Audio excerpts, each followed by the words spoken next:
C'est à l'initiative de 2 communes de l'agglomération que la ville de Sénart a décidé de se doter d'un système de vidéoprotection afin de mieux répondre aux besoins de sécurité de la population.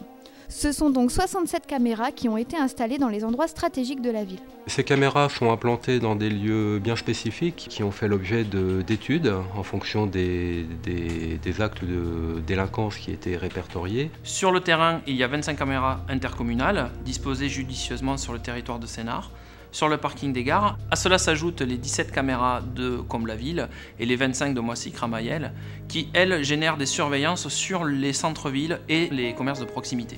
Grâce à ce tout nouveau système, la ville de Sénart se donne les moyens de lutter plus efficacement contre la délinquance en favorisant ainsi la prévention, tout en facilitant les résolutions d'enquête. Ces caméras qui seront en enregistrement permanent vont servir pour la prévention dans la mesure où on pourra, nous, en direct, visionner ce qui se passe sur la voie publique. Mais également, donc, dans un deuxième temps, d'aide à l'enquête, d'aide à l'élucidation pour permettre d'identifier les auteurs d'infractions et les interpeller pour les remettre à la justice. C'est au centre de supervision urbaine intercommunale de Sénart que les 5 opérateurs visionneront l'intégralité des images qui seront transmises à la police nationale 24 heures sur 24. Dans le cadre d'un protocole entre l'un des différents acteurs, le centre de supervision urbain va alerter les différents services de police municipale, police nationale, en fonction de la gravité des faits, et va donc orienter l'intervention vers le service qui est compétent pour pouvoir intervenir. La vidéosurveillance, c'est un outil supplémentaire qui doit nous permettre à un moment donné d'intervenir et d'interagir sur un secteur bien déterminé. On aura constaté quelque chose par les caméras,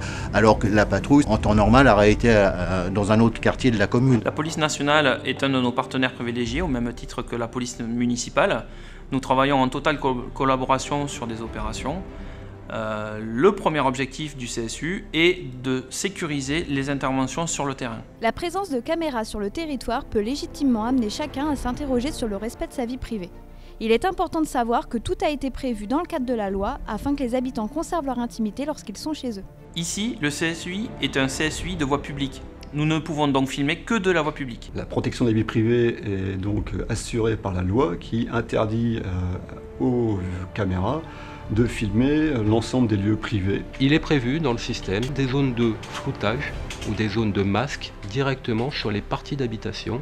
C'est-à-dire que quand la caméra qui est programmée pour faire un angle par exemple à 360 degrés, elle sait que quand elle va tomber sur une façade d'immeuble où il y a des zones de vie privée, automatiquement un cache s'installera. Donc il n'y a aucune vision des parties privées, donc aucune atteinte à la vie privée. Les images enregistrées seront conservées pendant 10 jours avant d'être systématiquement détruites. De plus, elles ne seront accessibles qu'à des conditions bien précises. Pour accéder à ces enregistrements vidéo, il faut être assermenté, enquêteur sur une enquête judiciaire, ou alors il faut être sur la liste d'autorisation préfectorale pour pouvoir accéder à cette base de données vidéo. La vidéoprotection est un dispositif qui vise en premier lieu à améliorer les interventions humaines. Elle ne se substitue pas à l'humain. C'est un outil complémentaire de prévention, d'alerte et de résolution des affaires sans jamais atteindre la liberté individuelle de chacun. Elle renforce au contraire cette liberté en tranquillisant les habitants dans leur vie quotidienne sur l'espace public.